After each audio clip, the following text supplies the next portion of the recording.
2 দিনের রাষ্ট্রীয় সফরে যুক্তরাজ্যে ডোনাল্ড ট্রাম্প বুধবার রাজকীয় অভ্যর্থনা জানাবেন রাজা তৃতীয় চার্লস। জোরদার হবে লন্ডন ওয়াশিংটনের অর্থনৈতিক চুক্তি। যুক্তরাষ্ট্রে আলোচিত চার্লি কার্ক হত্যা মামলার শুনানি শুরু, অভিযুক্তের মৃত্যুদণ্ড দাবি। পরবর্তী শুনানি 29 সেপ্টেম্বর। তদন্তে FBI এর ভূমিকা নিয়ে প্রশ্ন। এবং ভয়াবহ বন্যায় বিপর্যস্ত ভারতের মণিপুর, পানির নিচে বহু গ্রাম, পানিবন্দী বহু মানুষ। হিমাচলে ভূমিধসে ব্যাপক ক্ষয়ক্ষতি।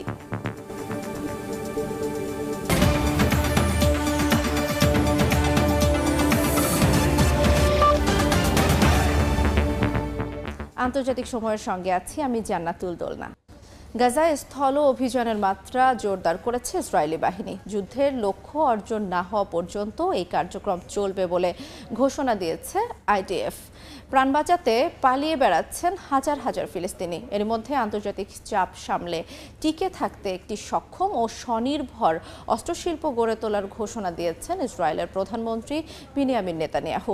গাজায় দখলদার বাহিনীর অব্যাহত হামলায় একদিনে নিহত হয়েছেন আরও 106 জন ফিলিস্তিনি। ইসরায়েলি নৃশংসতায় মৃত্যুপুরীতে পরিণত হয়েছে উপত্যকাটি, তবুও থামছে না দখলদারদের বর্বরতা। স্থানীয় সময় মঙ্গলবার গাজা জুড়ে ইসরায়েলি বাহিনীর তাণ্ডবে প্রাণ হারান শতাধিক ফিলিস্তিনি। এক বিবৃতিতে বিষয়টি নিশ্চিত করে উপত্যকাটির স্বাস্থ্য মন্ত্রণালয়। শুধু প্রাণে মেরেই ক্ষান্ত হচ্ছে না নেতানিয়াহু বাহিনী, জোরদার করা হয়েছে স্থল অভিযানও। ইসরায়েলি সেনাদের প্রকাশিত এক ভিডিওতে দেখা গেছে বিপুল সংখ্যক ট্যাঙ্ক ও সাঁজোয়া যান গাজা সিটির ভেতরে অগ্রসর হচ্ছে। এ বিষয়ে ইসরায়েলি সেনাবাহিনীর মুখপাত্র বলেন, গাজা সিটিতে আক্রমণাত্মক প্রচেষ্টাকে কেন্দ্রীভূত করা হচ্ছে, যা যুদ্ধের লক্ষ্য অর্জন না হওয়া পর্যন্ত পরিকল্পনা অনুযায়ী অব্যাহত থাকবে। প্রায় 2 বছর ধরে চলা যুদ্ধে গণহত্যার জন্য ইসরায়েলকে দায়ী করেছে জাতিসংঘের কমিশন অব ইনকোয়ারি। তবে বাস্তুচ্যুত ফিলিস্তিনিরা বলছেন এই স্বীকৃতি এসেছে অনেক দেরিতে। জাতিসংঘকে যত তাড়াতাড়ি সম্ভব আমাদের পাশে দাঁড়িয়ে যুদ্ধ বন্ধ করতে হবে। কোনো শর্ত ছাড়াই এই ন্যাক্কারজনক কর্মকাণ্ডের ইতি টানতে হবে। এদিকে আন্তর্জাতিক চাপ সামলেও টিকে থাকতে সক্ষম হবে এমন একটি স্বনির্ভর অস্ত্রশিল্প গড়ে তোলার ঘোষণা দিয়েছেন ইসরায়েলি প্রধানমন্ত্রী বিনিয়ামিন নেতানিয়াহু।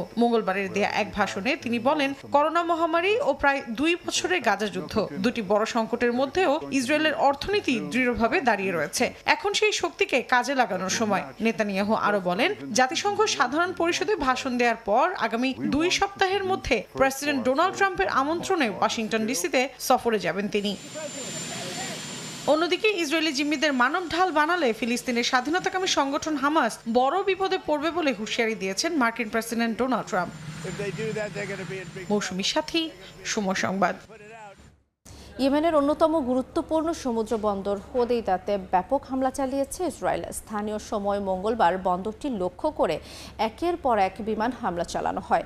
হামলার কয়েক ঘন্টা আগে হোদেইদা থেকে বেসামরিক নাগরিকদের সরে যাওয়ার নির্দেশ দেয় ইসরায়েল। এরপর বিমান থেকে ক্ষেপণাস্ত্র ও বোমা ফেলা হয়। হামলার সত্যতা নিশ্চিত করে ইসরায়েলি প্রতিরক্ষা বাহিনী জানায়, হোদেইদা বন্দর থেকে ইরানি অস্ত্র পরিবহনের কাজে ব্যবহার করে আসছে হাউথি বিদ্রোহী। এসব অস্ত্র ইসরায়েলের বিরুদ্ধে ব্যবহার করা হয় বলেও দাবি তেল আবিবের। জবাবে ইসরায়েলি ভূখণ্ড লক্ষ্য করে হাইপারসনিক ক্ষেপণাস্ত্র হামলা চালিয়েছে ইয়েমেনের হাউথি যোদ্ধারা। তবে এতে কোনো ক্ষয়ক্ষতির খবর পাওয়া যায়নি। ইসরায়েলের বিরুদ্ধে গাজা যুদ্ধ বন্ধের আলোচনা নস্যাৎ করার চেষ্টার অভিযোগ করেছেন কাতারের আমির শেখ তামিম। দোহায় মুসলিম বিশ্বের নেতাদের জরুরি সম্মেলনে তিনি অভিযোগ করেন, গাজায় যুদ্ধ বন্ধ করতে আগ্রহী নয় ইসরায়েল। এদিকে ইসরায়েলকে অর্থনৈতিকভাবেও কোণঠাসা করার আহ্বান জানিয়েছেন তুরস্কের প্রেসিডেন্ট রিসেপ তাইপ এরদোয়ান। এছাড়া ইসরায়েলকে মোকাবেলায় মুসলিম বিশ্বের এক হওয়ার বিকল্প নেই বলে জানান ইরানের প্রেসিডেন্ট মাসুদ পেজশকিয়ান। কাতারের রাজধানী দোহায় অনুষ্ঠিত আরব লীগ ও ইসলামী সহযোগিতা সংস্থা ওআইসির যৌথ সম্মেলনে কাতারের আমির শেখ তামিম বলেন, তার দেশে হামাস নেতাদের পরিবার এবং তাদের প্রতিনিধি দলের বাসভবন লক্ষ্য করে হামলা চালিয়ে বিশ্বাসঘাতকতা করেছে ইসরায়েল। ইসরায়েল গাজায় যুদ্ধ বন্ধ করতে আগ্রহী নয় বলেও মনে করেন তিনি। ইসরায়েলের বিরুদ্ধে শান্তি আলোচনা ব্যর্থ করার চেষ্টার অভিযোগ করেন কাতারের আমির। সম্মেলনে তুরস্কের প্রেসিডেন্ট রিসেপ তাইয়েপ এরদোয়ান বলেন, তারা এমন এক সন্ত্রাসী মানসিকতার দেশের সাথে মোকাবিলা করছেন যা বিশৃঙ্খলা ও রক্তপাতের উপর প্রতিষ্ঠিত। ইসরায়েল প্রকাশ্যে জাতিসংঘের সনদ লঙ্ঘন এবং নিয়মভিত্তিক আন্তর্জাতিক ব্যবস্থাকে চ্যালেঞ্জ করে টিকে আছে বলেও মন্তব্য করেন তিনি। এরদোয়ানের দাবি, ইসরায়েলের সম্প্রসারণবাদী স্বপ্ন ভেঙে দেওয়ার যথেষ্ট উপায় ও সামর্থ্য রয়েছে মুসলিম বিশ্বের। এর জন্য তেল আবিবকে অর্থনৈতিকভাবেও কোণঠাসা করতে সমমনাদের প্রতি আহ্বান জানান তিনি। মিশরের president Abdel Fattah al CC সতর্ক করে বলেন, ইসরায়েলের অনিয়ন্ত্রিত আচরণ সংঘাতকে আরও বাড়িয়ে তুলবে এবং ওই অঞ্চলকে অস্থিতিশীল করে তুলবে। ইরানের প্রেসিডেন্ট মাসুদ পেজেশকিয়ান বলেন, আগামীকাল যে কোনো আরব বা মুসলিম দেশকেও একইভাবে নিশানা করা হতে পারে। তিনি মনে করেন, এক হওয়া ছাড়া তাদের আর কোনো পথ নেই। ইহুদিবাদী শাসকরা পশ্চিমা সমর্থন নিয়ে হামলা চালিয়ে যাচ্ছে বলেও অভিযোগ করেন ইরানি প্রেসিডেন্ট। বলেন, এই আগ্রাসনকে যারা সমর্থন করছে তাদের অপরাধ ও ইতিহাসে লিপিবদ্ধ হবে। ইরাকের প্রধানমন্ত্রী মোহাম্মদ শিয়া আল সুদানি বলেন, ইসরায়েলি আগ্রাসন সব সীমা অতিক্রম করেছে এবং প্রতিটি মানবিক নীতি লঙ্ঘন করেছে। ইসরায়েলকে থামাতে ব্যর্থ হলে আরো অস্থিতিশীলতা তৈরি হবে। এজন্য ন্যাটোর মতো আরব অঞ্চলে নিরাপত্তা জোটের প্রস্তাব করেন তিনি। শেখ সাদি মারজান, সময় সংবাদ। 2020 সালে ইসরায়েলের সঙ্গে শান্তি চুক্তি করে সংযুক্ত আরব আমিরাত, বাহরাইন ও মরক্কো, লেবানন ও সিরিয়ার একই পথে হাঁটার গুঞ্জন শোনা গেলেও কোনো ইতিবাচক ফলাফল আসেনি। সৌদি আরবও সাফ জানিয়ে দিয়েছে, সম্পর্ক স্বাভাবিক করতে হলে ফিলিস্তিন রাষ্ট্র প্রতিষ্ঠা করতে হবে। কাতার সম্মেলনে ইসরায়েলের সঙ্গে মুসলিম বিশ্বের সম্পর্ক পুনর্বিবেচনার আহ্বান এই দেশগুলোকে চাপে ফেলবে বলে মনে করছেন বিশ্লেষকরা। 1979 সালে যুক্তরাষ্ট্রের মধ্যস্থতায় ইসরায়েলের সঙ্গে প্রথম শান্তি চুক্তি করে আরব দেশ মিশর। এরপর 1994 সালে সেই তালিকায় যোগ দেয় জর্ডান। দীর্ঘ বিরতির পর 2020 সালে আব্রাহাম চুক্তির আওতায় যুক্ত হয় ইউএই, বাহরাইন ও মরক্কো। বিশ্লেষকদের মতে এসব স্বীকৃতির পেছনে যুক্তরাষ্ট্রের চাপ, ইরান বিরোধী কৌশল ও অর্থনৈতিক স্বার্থই মুখ্য ভূমিকা রেখেছে।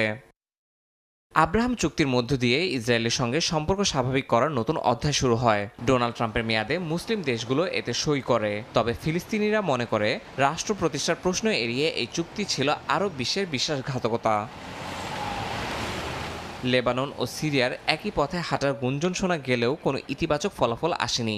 সম্প্রতি ইসরায়েলের সঙ্গে সৌদি আরবের সম্পর্ক স্বাভাবিকের গুঞ্জন শোনা গেলেও শর্ত পেশ করেছে রিয়াদ। আঞ্চলিক এই পরাশক্তি জানিয়েছে, ফিলিস্তিনি রাষ্ট্র প্রতিষ্ঠার রূপরেখা না থাকলে সম্পর্ক স্বাভাবিক হবে না। ওয়াশিংটন আশা করেছিল আব্রাহাম চুক্তি ছড়িয়ে পড়বে অন্যান্য আরব রাষ্ট্রেও। এরই মধ্যে আজারবাইজান সহ কিছু এশীয় দেশের সঙ্গে এ নিয়ে আলোচনা চলছে বলেও খবর এসেছে। এদিকে কাতারের রাজধানী দোহায় সোমবার বৈঠক করেন আরব ও মুসলিম দেশের শীর্ষ নেতারা। সম্মেলন শেষে যৌথ বিবৃতিতে ইসরায়েলের সঙ্গে সম্পর্ক পুনর্বিবেচনার আহ্বান জানানো হয়। বলা হয়, ফিলিস্তিনিদের উপর হামলা ঠেকাতে কূটনৈতিক ও অর্থনৈতিক পদক্ষেপ নিতে হবে এবং জাতিসংঘে ইসরায়েলের সদস্যপদ স্থগিতের প্রচেষ্টা চালাতে হবে। এমন অবস্থায় তেল আবিবের সঙ্গে আরব দেশগুলোর সম্পর্ক স্বাভাবিকের প্রক্রিয়া কঠিন হয়ে পড়বে বলে মনে করছেন বিশ্লেষকরা। ইয়াসিন মোহাম্মদ জিসান, সময় সংবাদ। 2 দিনের রাষ্ট্রীয় সফরে যুক্তরাজ্যে পৌঁছেছেন মার্কিন প্রেসিডেন্ট ডোনাল্ড ট্রাম্প ও ফার্স্ট লেডি মেলানিয়া ট্রাম্প।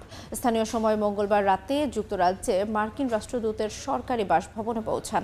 এর আগে লন্ডনের স্ট্যানস্টেড বিমানবন্দরে অবতরণ করেন তারা। এ সময় সাংবাদিকদের সঙ্গে সংক্ষিপ্ত আলাপে ট্রাম্প বলেন, যুক্তরাষ্ট্র ও ব্রিটেনের সম্পর্ক বর্তমানে চমৎকার পর্যায়ে রয়েছে।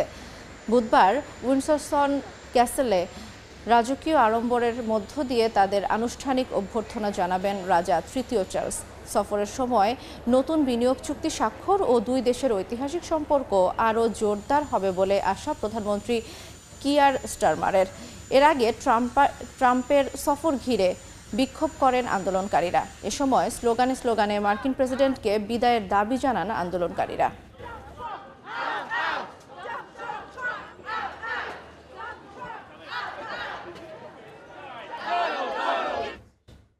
যুক্তরাজ্যের কৃত্রিম বুদ্ধিমত্তা খাতে 680 কোটি মার্কিন ডলার বিনিয়োগের ঘোষণা দিয়েছে গুগলের প্যারেন্ট প্রতিষ্ঠান অ্যালফাবেট।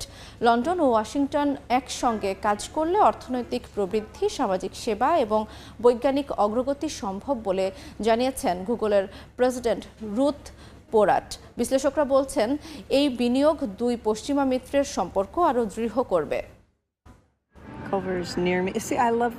সম্প্রতি $3 লাখ বেশি বাজার মূল্যে পৌঁছেছে অ্যালফাবেট। এনভিডিয়া, মাইক্রোসফট ও অ্যাপলের পর বিশ্বের চতুর্থ কোম্পানি হিসেবে এই মাইলফলক ছুঁল গুগলের প্যারেন্ট প্রতিষ্ঠানটি। গত এক মাসে দাম বেড়েছে গুগলের শেয়ারের। মার্কিন আদালত প্রতিষ্ঠানটিকে না ভাগার নির্দেশ দেওয়ার পর এই দর বেড়েছে বলে জানিয়েছে বিভিন্ন গণমাধ্যম। এবার যুক্তরাজ্যের কৃত্রিম বুদ্ধিমত্তা খাতে $680 কোটি বিনিয়োগের ঘোষণা দিয়েছে অ্যালফাবেট। আগামী 2 বছরে অবকাঠামো ও বৈজ্ঞানিক গবেষণায় এই অর্থ ব্যয় করা হবে।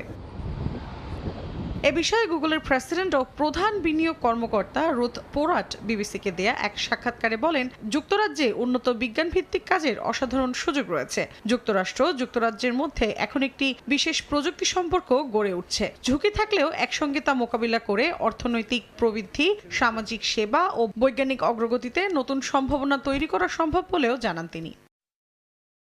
গুগল জানিয়েছে এই বিনিয়োগের অংশ হিসেবে লন্ডনের কাছেই একটি অত্যাধুনিক ডাটা সেন্টার চালু করা হবে। বাড়তে থাকা কৃত্রিম বুদ্ধিমত্তা নির্ভর সেবা, গুগল ক্লাউড, সার্চ, ম্যাপস ও ওয়ার্কস্পেসের চাহিদা পূরণে এই সেন্টার গুরুত্বপূর্ণ ভূমিকা রাখবে। এদিকে ব্রিটিশ অর্থমন্ত্রী রিভস এক বিবৃতিতে বলেন, এই বিনিয়োগ দেশটির অর্থনীতির প্রতি শক্তিশালী আস্থার প্রকাশ, পাশাপাশি যুক্তরাষ্ট্রের সঙ্গে তাদের অংশীদারত্বের দৃঢ়তার বহিঃপ্রকাশও। বিশ্লেষকরা বলছেন এই বিনিয়োগ ঘোষণা দুই দেশের সম্পর্ককে আরও মজবুত করবে। মৌসুমী সাথী, সময় সংবাদ। যুক্তরাষ্ট্রের আলোচিত চার্লি কার্ক হত্যাকাণ্ডে জড়িত সন্দেহে আটক 22 বছর বয়সী রবিনসনের মৃত্যুদণ্ড চেয়েছেন প্রসিকিউটর। স্থানীয় সময় মঙ্গলবার ইউটা অঙ্গরাজ্যের একটি আদালতে তিনি বলেন, হত্যাকাণ্ডের সবকিছুতেই রবিনসনের সম্পৃক্ততা থাকার প্রমাণ মিলেছে। অভিযুক্তের বিরুদ্ধে 7টি অভিযোগ গঠন করা হয়েছে। পরবর্তী শুনানির দিন ধার্য করা হয়েছে 29 সেপ্টেম্বর।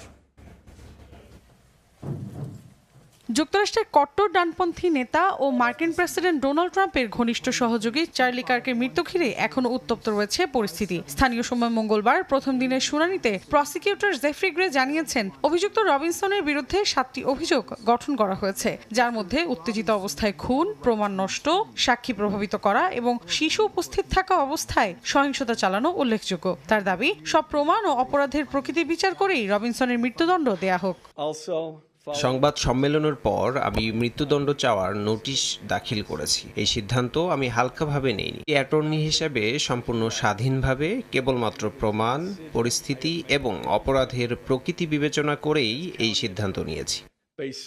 প্রসিকিউশন আরও জানান, 1 সপ্তাহ আগেই হত্যাকাণ্ডের পরিকল্পনা করেছিলেন রবিনসন। গুলি করার পর অস্ত্রটি ফেলে পালিয়ে যান তিনি। তবে পুলিশ জানায়, সেই রাইফেলের ট্রিগারে পাওয়া ডিএনএ রবিনসনের সঙ্গেই মিলে গেছে। শেষে পরিবারের চাপে আত্মহত্যার চিন্তা বাদ দিয়ে আত্মসমর্পণ করে সে। আদালতের নথি অনুযায়ী রবিনসন ঘটনার দিন নিজের রুমমেটকে খুদে বার্তা পাঠিয়ে কিবোর্ডের নিচে লুকানো একটি নোট দেখতে বলেন। সেই নোটে লেখা ছিল, চার্লি কার্ককে সরানোর সুযোগ এসেছে আর সেটি কাজে লাগাতে হবে। পরবর্তী বার্তায় রবিনসন জানান তিনি কার্ককে গুলি করেছেন। একই দিন ভিডিও কলের মাধ্যমে আদালতে যুক্ত হন অভিযুক্ত রবিনসন। শুনানির প্রথম দিন কোনো কথা বলেননি তিনি। পরবর্তী শুনানির দিন ধার্য করা হয় 29 সেপ্টেম্বর।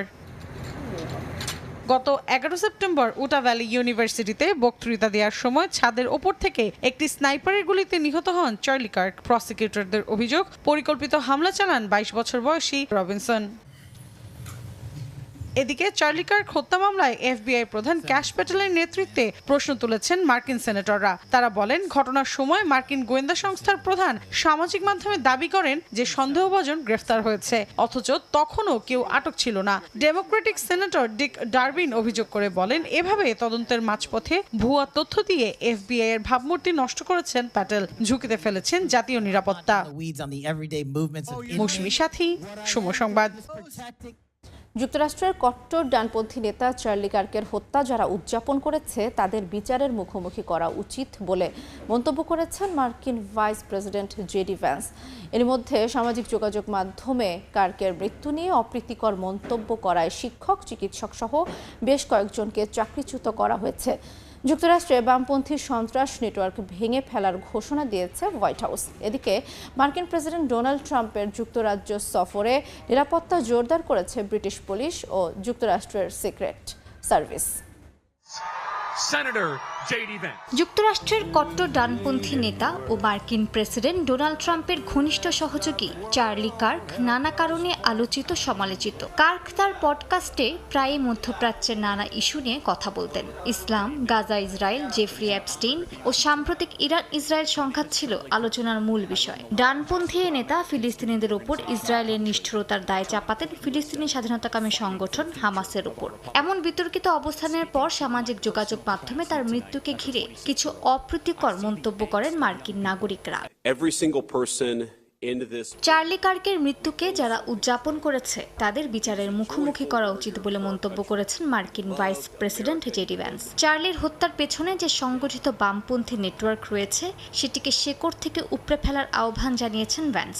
তিনি আরও জানান, এনজিও নেটওয়ার্ক ব্যবহার করে যারা সহিংসতা উস্কে দিচ্ছে তাদেরকেও টার্গেট করা হবে। সামাজিক যোগাযোগ মাধ্যমে চার্লি কার্কের মৃত্যু নিয়ে অপ্রীতিকর পোস্ট করায় এখন পর্যন্ত কয়েকজন পাইলট, চিকিৎসক, পেশাজীবী, শিক্ষক এবং সেবা সংস্থার এক কর্মীর চাকরি স্থগিত বা বরখাস্ত করা হয়েছে। চাকরি থেকে বরখাস্তের ঘটনা বাক স্বাধীনতা ও কর্মচারীদের সুরক্ষাকে হুমকির মুখে ফেলেছে বলে মনে করছেন মার্কিন কর্মীরা। চার্লি কার্কের হত্যাকাণ্ডের পর মার্কিন প্রেসিডেন্ট ডোনাল্ড ট্রাম্পের যুক্তরাজ্য সফরের নিরাপত্তা ঘিরে শঙ্কা বেড়েছে। ব্রিটিশ পুলিশ বলছে সম্ভাব্য সব পরিস্থিতির জন্যই প্রস্তুত রয়েছে তারা। ট্রাম্প যেসব রুট ব্যবহার করবেন, যেসব স্থাপনায় যাবেন, যেখানে থাকবেন, সবকিছুই খতিয়ে দেখা হবে। আশেপাশের ভবন সহ সবকিছুই পর্যালোচনায় থাকবে। প্রেসিডেন্ট, তার স্ত্রী, রাজা, রানী, প্রিন্স ও প্রিন্সেস অব ওয়েলস সহ সবার নিরাপত্তা নিশ্চিত করাই আমাদের মূল লক্ষ্য হবে। মঙ্গলবার দ্বিতীয় দফায় রাষ্ট্রীয় সফরে লন্ডনে যাচ্ছেন প্রেসিডেন্ট ট্রাম্প। বুধবার উইন্ডসর ক্যাসেলে তাকে দেয়া হবে রাজকীয় আনুষ্ঠানিক অভ্যর্থনা। মালিহা সুহরওয়ার্দী, সময় সংবাদ। মিয়ানমারের বিদ্রোহী গোষ্ঠীগুলোর দখলকৃত অঞ্চলে ভোট আয়োজন সম্ভব নয় বলে জানিয়েছে সামরিক জান্তা। সম্প্রতি রাষ্ট্রীয় গণমাধ্যমে প্রকাশিত নির্বাচন কমিশনের বিজ্ঞপ্তিতে জানানো হয়, বেশিরভাগ অঞ্চলই বিদ্রোহীদের নিয়ন্ত্রণে, যেখানে সেনাদের প্রভাব নেই বললেই চলে। এরই মধ্যে সেনা আয়োজিত আসন্ন নির্বাচনে কোনো দল অংশ নিলে কঠোর শাস্তি পেতে হবে বলে হুঁশিয়ারি দিয়েছেন মিয়ানমারের বিরোধী দল ন্যাশনাল লীগ ফর ডেমোক্রেসি। 2021 সালে মিয়ানমারের অভ্যুত্থানের পর জান্তা বাহিনীর দমন পীড়নের শিকার হন দেশটির হাজার মানুষ। আটক করা হয় 10,000-এর বেশি। সহিংসতার জেরে গৃহহীন হন লাখ লাখ বাসিন্দা। এমন প্রেক্ষাপটে আসন্ন নির্বাচনী রোডম্যাপ শুধু কর্তৃত্ববাদ স্থায়ী করার পথ বলে অভিযোগ করেছে আন্তর্জাতিক শ্রমিক সংগঠনগুলো। সম্প্রতি এক বিবৃতিতে তারা জানায়, আসন্ন নির্বাচন সামরিক শাসন টিকিয়ে রাখার কৌশল। সম্প্রতি জান্তা সেনারা তাদের প্রশাসনিক সংস্থার নাম পরিবর্তন করে state security and piece commission রাখলেও আন্তর্জাতিক দায় এড়ানো যাবে না বলেও সতর্ক করা হয়। এরই মধ্যে চলতি সপ্তাহে দেয়া এক বিবৃতিতে মিয়ানমারের ন্যাশনাল লীগ ফর ডেমোক্রেসি বা এনএলডি জানায়, আসন্ন নির্বাচনের প্রার্থী হওয়া তো দূরের কথা, যে কোনো ধরনের অংশগ্রহণকেও দলীয় শৃঙ্খলা লঙ্ঘন হিসেবে গণ্য করা হবে। শাস্তির আওতায় আনা হবে সংশ্লিষ্ট সবাইকে। এনএলডির অভিযোগ, সীমিত অঞ্চলে ভোট আয়োজনের চেষ্টা আসলে সামরিক শাসনকে বৈধতা দেওয়ার প্রহসন। গণতান্ত্রিক বৈধতা বজায় রাখতে দলটি 2020 সালের ভোটকেই একমাত্র গ্রহণযোগ্য নির্বাচন হিসেবে পুনরায় ঘোষণা করেছে। এদিকে চলমান গৃহযুদ্ধ আর বিদ্রোহী গোষ্ঠীগুলোর দখলকৃত অঞ্চলে ভোট আয়োজন অসম্ভব বলে জানিয়েছে সামরিক জান্তা। সম্প্রতি রাষ্ট্রীয় গণমাধ্যমে প্রকাশিত নির্বাচন কমিশনের বিজ্ঞপ্তিতে বলা হয়, নিম্নকক্ষের 56 এবং উচ্চকক্ষের 9 আসনে ভোট হবে না। কমিশনের ভাষায়, এলাকাগুলো সুষ্ঠু নির্বাচন আয়োজনের উপযোগী নয়। অঞ্চলগুলোর বেশিরভাগই বিদ্রোহীদের নিয়ন্ত্রণে, যেখানে সেনাদের প্রভাব প্রায় নেই বলেই জানা গেছে। নেপাল, বাংলাদেশ এবং শ্রীলঙ্কায় জেনজির বিক্ষোভের মুখে সরকার পতনের পর নড়ে চড়ে বসেছে ভারত সরকার। ভবিষ্যতে স্বার্থান্বেষী গোষ্ঠীর গণ আন্দোলন ঠেকাতে উদ্যোগ নিয়েছে দেশটি। 1974 সালের পর থেকে ভারতের সব আন্দোলনের ইতিহাস, কারণ ও আর্থিক দিক বিশ্লেষণ করে প্রতিবেদন তৈরির নির্দেশ দিয়েছেন কেন্দ্রীয় স্বরাষ্ট্রমন্ত্রী অমিত শাহ। সমালোচকরা বলছেন, দক্ষিণ এশিয়ার 3 দেশে তরুণদের বিক্ষোভে ক্ষমতা থেকে হটেছে সরকার। সেই আতঙ্কেই এমন উদ্যোগ নিয়েছে বিজেপি সরকার। শ্রীলঙ্কা, বাংলাদেশ আর নেপালে তরুণ প্রজন্মের গণবিক্ষোভে ক্ষমতা ছাড়তে বাধ্য হয়েছে সরকার। এমত অবস্থায় নড়েচড়ে বসেছে ভারত সরকারও। প্রতিবেশী দেশগুলোর এই অস্থিরতায় আগেভাগে সচেতন হওয়ার লক্ষ্যে নতুন উদ্যোগ নিয়েছে বিজেপি সরকার। গণবিক্ষোভ ঠেকাতে কেন্দ্রীয় স্বরাষ্ট্রমন্ত্রী অমিত শাহ এক বিশেষ নির্দেশনা দিয়েছেন। গত জুলাইয়ে দিল্লিতে গোয়েন্দা সংস্থা নিরাপত্তা কনফারেন্সে তিনি বলেন, 1974 সালের পর দেশে যত বড় আন্দোলন হয়েছে তার কারণ, অর্থায়ন আর ফলাফল খুঁজে দেখতে হবে। দায়িত্ব দেওয়া হয় পুলিশের গবেষণা ও উন্নয়ন ব্যুরো BPRND-কে। এরই মধ্যে একটি বিশেষ টিম গঠন করা হচ্ছে বলে জানিয়েছে দেশটির প্রশাসন। তারা রাজ্য পুলিশের CID রিপোর্ট আর পুরানো মামলার নথি ঘেঁটে আন্দোলনের কারণ বের করার নির্দেশ দিয়েছে। কারা আন্দোলনের পেছনে ছিল, অর্থ কোথা থেকে এসেছে, সেই তথ্য দিয়েই তৈরি হবে ভবিষ্যতের স্ট্যান্ডার্ড অপারেটিং প্রসিডিওর বা একটি মানসম্মত সুষ্ঠু প্রক্রিয়া। প্রতিটি আন্দোলনের অর্থের উৎস খুঁজতে বিভিন্ন সরকারি আর্থিক তদন্ত সংস্থাকে প্রতিবেদন দিতে বলা হয়েছে। পাশাপাশি ধর্মীয় সমাবেশে ভিড় নিয়ন্ত্রণ, পদদলন ঠেকানো এবং পাঞ্জাবে খালিস্তানি উগ্রবাদ দমনে নতুন কৌশল নেওয়ার নির্দেশনা দিয়েছেন অমিত শাহ। এসব কাজে কেন্দ্রীয় সীমান্তরক্ষী বাহিনী BSF এবং NCB-কে মাঠে নামানো হবে বলে জানান তিনি। ভারতের ঊর্ধ্বতন কর্মকর্তারা জানান, পাঞ্জাব নিয়ে তৈরি হবে আলাদা অভিজ্ঞ টিম। এমনকি যারা জেল থেকে নেটওয়ার্ক চালায় তাদেরকে অন্য জেলে পাঠানোর উদ্যোগও নেবে জাতীয় তদন্ত সংস্থা। ইয়াসমিন অনন্যা, সময় সংবাদ। আন্তর্জাতিক সময়ে আরও থাকছে। আবারও দক্ষিণ চীন সাগরে উত্তেজনা। চীনের বিরুদ্ধে ফিলিপিন্সের জাহাজে জলকামান নিক্ষেপের অভিযোগ, আহত এক। আক্রমণাত্মক পদক্ষেপ বলছে ম্যানিলা।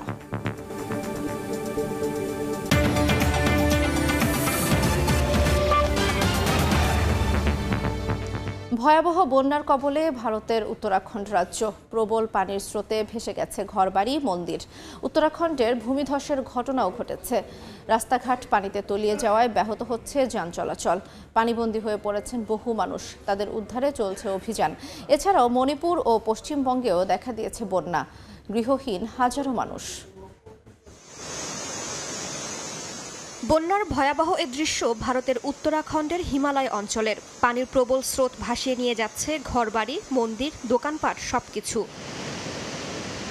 লোকালয়ে হুহু করে ঢুকছে নদীর পানি। ভেঙে গেছে সেতু, হোটেল, রেস্তোরাঁ। সড়ক পানিতে ডুবে যাওয়ায় ব্যাহত হয়ে পড়েছে যান চলাচল। পানিবন্দী বহু মানুষ। তাদের উদ্ধারে কাজ করছেন উদ্ধারকর্মীরা। বন্যার পাশাপাশি দেখা দিয়েছে ভূমিধস।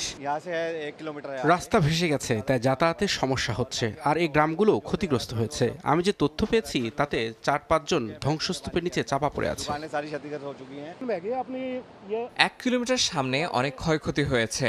হোটেল ও রেস্তোরাঁ ক্ষতিগ্রস্ত হয়েছে এবং ভেসে গেছে।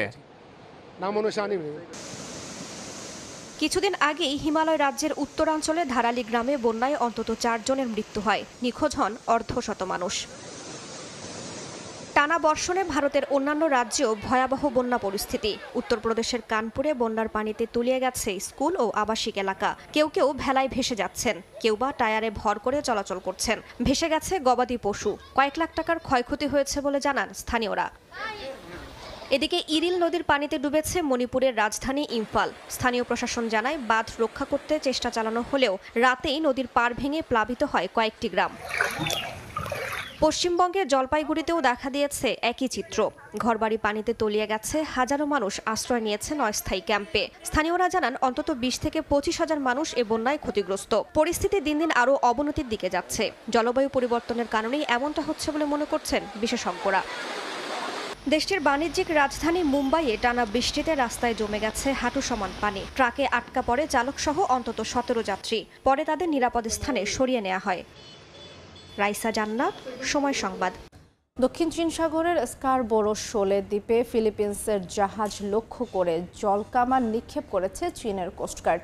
এতে আহত হয়েছেন একজন। বেইজিংয়ের এমন পদক্ষেপকে আক্রমণাত্মক আখ্যা দিয়ে নিন্দা জানিয়েছে ম্যানিলা। ফিলিপিন্সের অভিযোগ, মানবিক সহায়তার কাজে থাকা জাহাজগুলোকে হয়রানি করছে বেইজিং। মাত্র 1 সপ্তাহ আগে স্কারবোরো শোলকে জাতীয় প্রাকৃতিক সংরক্ষণ এলাকা হিসেবে ঘোষণার পরিকল্পনা অনুমোদন দেয় চীন। পরিবেশ সুরক্ষার নামে ঘোষিত এই উদ্যোগকে ভূখণ্ড দখলের অজুহাত হিসেবে আখ্যা দিয়েছে ফিলিপিন্স।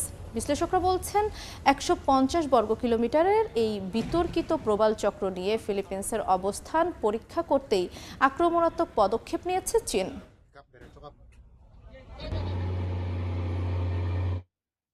চীনের সম্ভাব্য আক্রমণ সহ যে কোনো বড় সংকট মোকাবেলার প্রস্তুতি নিতে নতুন সিভিল ডিফেন্স হ্যান্ডবুক প্রকাশ করেছে তাইওয়ান। দ্বীপটির প্রতিরক্ষা মন্ত্রণালয় বলছে, আতঙ্ক নয়, বরং আগে ভাগে সচেতনতা তৈরি করতেই এই পদক্ষেপ নেওয়া হয়েছে। স্থানীয় সময় মঙ্গলবার তাইওয়ানের রাজধানী তাইপেতে উন্মোচন করা হয় সিভিল ডিফেন্স হ্যান্ডবুক। দ্বীপটির প্রতিরক্ষা মন্ত্রণালয়ের এই হ্যান্ডবুকে প্রাকৃতিক দুর্যোগ থেকে শুরু করে পূর্ণমাত্রার আক্রমণ সব ধরনের পরিস্থিতির জন্য নির্দেশনা দেওয়া হয়েছে। 2022 সালে প্রথম প্রকাশিত হওয়ার পর এটি সিভিল ডিফেন্স হ্যান্ডবুকের তৃতীয় সংস্করণ। কর্তৃপক্ষ জানিয়েছে জরুরি অবস্থায় জনগণের জীবন রক্ষায় এটি একটি ব্যবহারিক গাইড হিসেবে কাজ করবে।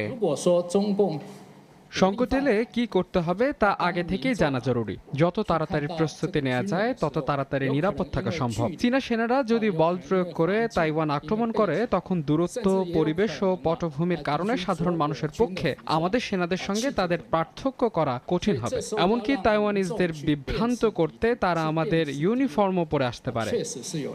হ্যান্ডবুকে বিশেষভাবে বলা হয়েছে ইন্টারনেট বিচ্ছিন্ন হয়ে গেলে কিভাবে রেডিও শোনা যাবে, ল্যান্ডলাইনে সরকারি হটলাইনে কিভাবে যোগাযোগ করা যাবে এবং পুলিশ স্টেশন বা স্থানীয় অফিস থেকে তথ্য সংগ্রহ করা সম্ভব হবে। প্রতিরক্ষা মন্ত্রণালয় মনে করছে আগেভাগে সচেতনতা বাড়ানোই জাতীয় নিরাপত্তার বড় কৌশল।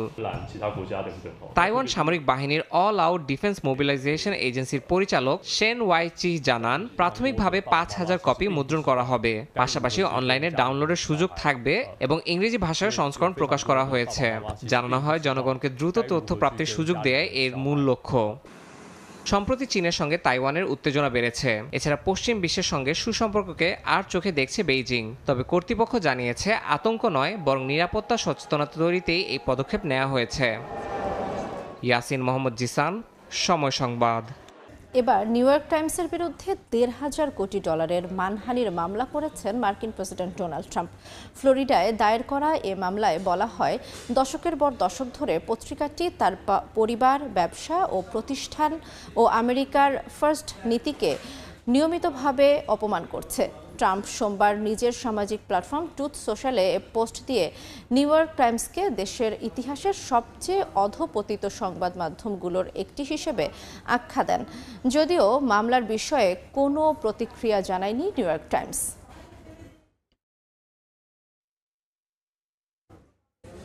আন্তর্জাতিক সময় আরও থাকছে।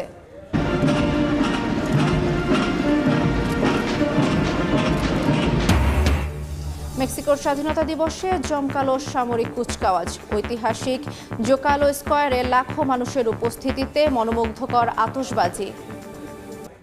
যুক্তরাষ্ট্রের টেনেসি অঙ্গরাজ্যের মেমফিস শহরে ন্যাশনাল গার্ড মোতায়েনের নির্দেশ দিয়েছেন মার্কিন প্রেসিডেন্ট ডোনাল্ড ট্রাম্প। স্থানীয় সময় সোমবার এই আদেশ দেন তিনি। এ পদক্ষেপের অংশ হিসেবে গঠন করা হবে মেমফিস স্টেট টাস্ক ফোর্স, যেখানে থাকবে FBI, drug enforcement administration, immigration and customs enforcement ও মার্কিন মার্শাল সার্ভিসের সদস্যরা। তবে কবে থেকে এই বাহিনী মোতায়েন করা হবে তা নির্বাহী আদেশে উল্লেখ নেই। ট্রাম্প বলেছেন স্থানীয় সরকার কার্যকরভাবে প্রতিক্রিয়া জানাতে ব্যর্থ হয়েছে।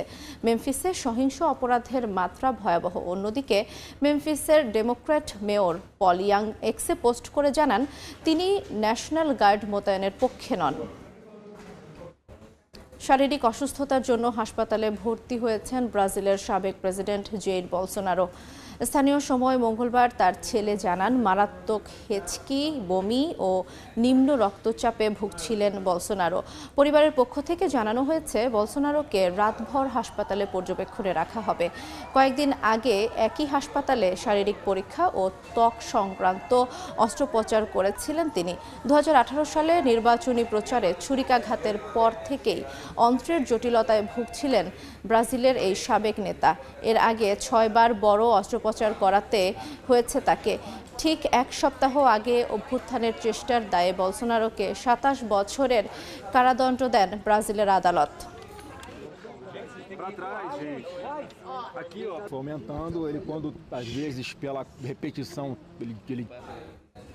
আনুষ্ঠানিকভাবে সকল ব্যবহারীদের জন্য iOS 26 অপারেটিং সিস্টেম উন্মুক্ত করেছে মার্কিন টেক জায়ান্ট অ্যাপল। স্থানীয় সময় সোমবার প্রকাশিত অপারেটিং সিস্টেমের নতুন সংস্করণটিকে অ্যাপেলের সবচেয়ে বড় সফটওয়্যার আপডেটগুলোর একটি বলা হচ্ছে। নতুন এই অপারেটিং সিস্টেমকে যোগ হয়েছে আধুনিক লিকুইড গ্লাস ডিজাইন, ফোন অ্যাপে এসেছে নতুন কল স্ক্রিনিং ও হোল্ড অ্যাসিস্ট ফিচার, মেসেজিং সেবায় যুক্ত হয়েছে গ্রুপ পোল, কাস্টম ব্যাকগ্রাউন্ড এবং আরও উন্নত ফিল্টারিং ব্যবস্থা। পাশাপাশি রয়েছে অ্যাডাপটিভ পাওয়ার মোড, যা ব্যাটারির স্থায়িত্ব বাড়াতে সহায়তা করবে। এছাড়া রয়েছে লাইভ ট্রান্সলেশন ব্যবস্থা। তবে অ্যাপল ইন্টেলিজেন্স ফিচারগুলো কেবল সর্বশেষ মডেলের আইফোনগুলোতেই পাওয়া যাবে। Kuwait chamber of commerce and industry KCCI ও দেশটির বাণিজ্য মন্ত্রণালয়ের নেতৃত্ববৃন্দের সঙ্গে বাংলাদেশের প্রতিনিধি দলের বৈঠক অনুষ্ঠিত হয়েছে। নতুন এ উদ্যোগে দ্বিপাক্ষিক বাণিজ্য আরও বিস্তৃত হওয়ার সম্ভাবনা তৈরি হয়েছে। কুয়েত থেকে মঈন সুমনের রিপোর্টে বিস্তারিত। 2016 সালে Kuwait chamber of commerce and industry ও বাংলাদেশের শীর্ষ ব্যবসায়ী সংগঠন FBCCI এর মধ্যে সহযোগিতা প্রোটোকল সই হলেও তেমন কার্যক্রম চোখে পড়েনি। এবার বাংলাদেশ দূতাবাস কুয়েতের সহযোগিতায় KCCI এর আমন্ত্রণে উচ্চ পর্যায়ের প্রতিনিধি দল সফরে যায়। মঙ্গলবার সকালে কুয়েত সিটির KCCI ভবনে বৈঠক হয় দুই দেশের শীর্ষ ব্যবসায়ী প্রতিনিধিদের। আমরা এখানে কুয়েতের business council plus Kuwaiti businessman তাদের সাথে আজকে পার্টিসিপেট করেছি এবং তাদের প্রস্তাবনা শুনেছি। এনভায়রনমেন্ট দেখবো এবং তাদের সাথে আমরা যোগাযোগ করে নতুন করে আমরাও ইনভেস্ট করার ইন্টারেস্টেড আছে এবং আমরা ওনাদের সাথে সহযোগিতা করব। বৈঠকে তৈরি পোশাক, ওষুধ, কৃষিপণ্য ও শিল্পজাত দ্রব্য রপ্তানির সম্ভাবনা নিয়ে আলোচনা করেন বাংলাদেশের প্রতিনিধিরা। কমার্স থেকে এবং বিভিন্ন ওষুধ কোম্পানি, গার্মেন্টস কোম্পানি আমরা বিভিন্ন প্রতিনিধি দিয়েছি। আশা করি এর মধ্যে একটা পরিচিতি এবং একটা অপর জানার পরে তো ব্যবসা শুরু হবে। আই থিঙ্ক এটা good relation we are starting নাও। 2016 সালে প্রোটোকলে তথ্য বিনিময়, প্রদর্শনী আয়োজন ও যৌথ উদ্যোগের প্রতিশ্রুতি থাকলেও তা বাস্তবে এগোয়নি। এবার নতুন করে সূচনা করতে চান বলে জানান কুয়েতে নিযুক্ত বাংলাদেশের রাষ্ট্রদূত। বাংলাদেশ চেম্বার অব কমার্স এবং কুয়েতের চেম্বার অব কমার্স অ্যান্ড ইন্ডাস্ট্রিজের মধ্যে একটি প্রোটোকল অব কোঅপারেশন স্বাক্ষরিত হয়। দুঃখজনক হলো সত্য যে 2016 সাল থেকে 2025 এই 9 বছরের মধ্যে কোনো আমাদের বৈঠক একসাথে অনুষ্ঠিত হয়নি। তো বাংলাদেশ দূতাবাস কুয়েতের উদ্যোগে আমরা এই বৈঠকটি আয়োজন করতে পেরেছি এবং আমাদের মিনিস্ট্রি অফ কমার্স এখানে সহযোগিতা করেছেন। এখন এই মুহূর্তে বাংলাদেশ এবং কুয়েতের মধ্যে কয়েক মিলিয়নের মাত্র আমাদের ব্যবসা হয়। তা আমরা আশা করছি আমরা কয়েক বিলিয়নে এটাকে উঠিয়ে নিয়ে যাবো ইনশাল্লাহ। আমরা Kuwait chamber of commerce and ইন্ডাস্ট্রির ভারপ্রাপ্ত মহাপরিচালক ফিরাজ মোহাম্মদ আল উদেহ বলেন, এই বৈঠক ভবিষ্যতে আরও বৃহত্তর সহযোগিতার পথ খুলে দেবে। বাংলাদেশের জন্য কুয়েতের সার্বিক সহায়তা অব্যাহত থাকবে। আজকের বৈঠকের মূল লক্ষ্য হলো বাংলাদেশ ও কুয়েতি ব্যবসায়ীদের সরাসরি আলোচনার মাধ্যমে নতুন সুযোগ তৈরি করা। আমরা বাংলাদেশের প্রতিনিধি দলের পাশে আছি এবং ভবিষ্যতেও সব ধরনের সহায়তা অব্যাহত রাখব। দ্বিপাক্ষিক বাণিজ্য এখনো সীমিত হলেও নতুন প্রোটোকল ও উদ্যোগের মাধ্যমে বাংলাদেশ কুয়েত অর্থনৈতিক সম্পর্ক নতুন উচ্চতায় পৌঁছাতে পারে বলে মনে করছেন অনেকে। কুয়েতে চেম্বার অব কমার্সে অনুষ্ঠিত কুয়েতের ব্যবসায়ীদের সঙ্গে বাংলাদেশের শীর্ষ ব্যবসায়ীদের এই বৈঠকে বাংলাদেশের জন্য নতুন এক দিগন্তের সূচনা হবে বলে মনে করছেন সংশ্লিষ্টরা। কুয়েতের চেম্বার অব কমার্স থেকে মঈন সুমন, সময় সংবাদ। মেক্সিকোর স্বাধীনতা দিবসের 215তম বার্ষিকীতে ঐতিহাসিক সামরিক কুচকাওয়াজে নেতৃত্ব দিলেন প্রেসিডেন্ট ক্লোডিয়া শেইনবাউম। প্রথম নারী রাষ্ট্রপ্রধান হিসেবে সশস্ত্র বাহিনীর সর্বাধিনায়ক হয়ে রাজধানীর জোকালো স্কয়ারে উপস্থিত হন তিনি। স্থানীয় সময় সোমবার একই জায়গায় ঐতিহাসিক শাউট অনুষ্ঠানের মধ্য দিয়ে শুরু হয় স্বাধীনতা দিবসের আনুষ্ঠানিকতা।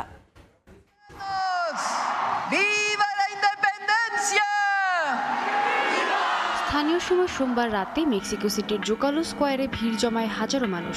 জাতীয় প্রাসাদের বারান্দায় উঠে ঐতিহাসিক শাউট দেন প্রেসিডেন্ট ক্লডিয়া শেইনবাউম। ঘণ্টা বাজিয়ে এবং মেক্সিকোর পতাকা উড়িয়ে স্বাধীনতা দিবসের সূচনা ঘোষণা করেন তিনি। মঙ্গলবার সকাল থেকেই শুরু হয় মেক্সিকোর স্বাধীনতা দিবসের 215 বছর পূর্তি জাঁকজমকপূর্ণ আয়োজন। জাতীয় পতাকা উত্তোলনের মধ্য দিয়ে শুরু হয় কুচকাওয়াজ। ট্যাঙ্ক, সাজোয়া যান, সৈন্যবাহিনী আর যুদ্ধাস্ত্রে সজ্জিত ট্রাক একে একে অতিক্রম করে প্রধান সড়ক। একই সঙ্গে আকাশে উড়তে থাকে সামরিক হেলিকপ্টার ও যুদ্ধবিমান। লাল, সাদা ও সবুজ ধোঁয়ার প্রদর্শনীতে উজ্জ্বল হয়ে ওঠে রাজধানীর আকাশ। কুচকাওয়াজে অংশ নেয় সামরিক কলেজের ক্যাডেট, সেনাবাহিনী, নৌবাহিনী, ন্যাশনাল গার্ড সহ বিভিন্ন বাহিনী। এদিন দেশ দেশটির ইতিহাসে প্রথমবারের মতো সামরিক প্যারেডে নেতৃত্ব দেন মেক্সিকোর প্রথম নারী প্রেসিডেন্ট ক্লডিয়া শেইনবাম। সামরিক বাহিনীর সর্বাধিনায়ক হয়ে তিনি কর্মকর্তাদের সঙ্গে সাজোয়া গাড়িতে স্কয়ারে প্রবেশ করেন। এ সময় যে কোনো মূল্যে দেশের স্বাধীনতা ও সার্বভৌমত্ব বজায় রাখার প্রতিশ্রুতি দেন তিনি। আমরা কখনো ভুলব না যে স্বাধীনতা ও ন্যায় শুধু উত্তরাধিকার সূত্রে পেলেই হয় না, একে প্রতিনিয়ত রক্ষা করতে হয়। এই গৌরবের দিন আমাদের স্মরণ করিয়ে দেয় যে মেক্সিকো শক্তিশালী কারণ তার জনগণ শক্তিশালী। মেক্সিকো স্বাধীন কারণ তার জনগণ মাথা নত করে না। মেক্সিকো দীর্ঘজীবী হোক। 17 সেপ্টেম্বর 1810 সালে যাজক মিগুয়েল হিদালগোর আহ্বানে শুরু হয়েছিল মেক্সিকোর স্বাধীনতার লড়াই। স্পেনের ঔপনিবেশিক শাসনের বিরুদ্ধে সেই মুক্তি সংগ্রামের ইতিহাসকেই কুচকাওয়াজের মাধ্যমে স্মরণ করল মেক্সিকো। সাদিয়া তাসনিম, সময় সংবাদ। যুক্তরাজ্যের দক্ষিণ পশ্চিমাঞ্চলীয় শহর বাথে শুরু হয়েছে জেন অস্টেন ফেস্টিভ্যাল।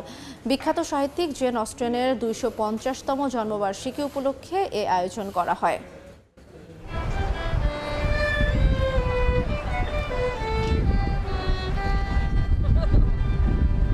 চারিদিকে উৎসব মুখর পরিবেশ, সাহিত্যের রঙে নিজেদেরকে রাঙিয়েছেন দর্শনার্থীরা। চলছে সঙ্গীতায়োজন এবং ছবি তোলার পর্ব।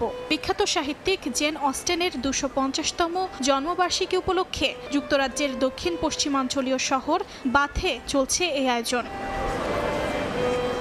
আয়োজকরা জানান, জেন অস্টেনকে স্মরণ করা এবং তার সাহিত্যিক অবদান উদযাপন করা এই উৎসবের মূল উদ্দেশ্য। স্থানীয়দের পাশাপাশি আন্তর্জাতিক পর্যটক এবং সাহিত্য ভক্তদের মধ্যে বেশ আগ্রহ দেখা গেছে। প্রায় 2000 মানুষ এখানে অংশ নিচ্ছেন, যা এখন পর্যন্ত আমাদের দেখা সবচেয়ে বেশি। তারা শহরের মধ্য দিয়ে একটি নির্ধারিত পথ অতিক্রম করবেন, যা পার্কের ভেতরে এসে শেষ হয়। এটি সত্যি একটি চোখ ধাঁধানো দৃশ্য। শুধু অংশগ্রহণকারীদের জন্য নয়, পথে দাঁড়িয়ে যারা দেখছেন তাদের জন্যও একটি চমকপ্রদ দৃশ্য। জেন অস্টেন 1775 সালে জন্মগ্রহণ করেন এবং 1801 থেকে 1805 সাল পর্যন্ত বাথে বসবাস করেন। তিনি সিডনি প্লেসে থাকাকালীন বহু সাহিত্যকর্মের প্রেক্ষাপট পেয়েছিলেন। তার বাবার শেষ দিনও বাথে কেটেছে। শহরের প্রতিটি রাস্তায় তার জীবনের কিছু না কিছু স্মৃতিকে ধারণ করে। অর্জিতা শেহজিন, সময় সংবাদ। আন্তর্জাতিক সময়ের শীর্ষ সংবাদগুলো জানিয়ে দিচ্ছি আরেকবার। 2 দিনের রাষ্ট্রীয় সফরে যুক্তরাজ্যে ডোনাল্ড ট্রাম্প। বুধবার রাজকীয় অভ্যর্থনা জানাবেন রাজা তৃতীয় চার্লস। জোরদার হবে লন্ডন ওয়াশিংটনের অর্থনৈতিক চুক্তি। এবং ভয়াবহ বন্যায় বিপর্যস্ত ভারতের মণিপুর, পানির নিচে বহু গ্রাম, পানিবন্দী বহু মানুষ। হিমাচলে ভূমিধসের ব্যাপক ক্ষয়ক্ষতি।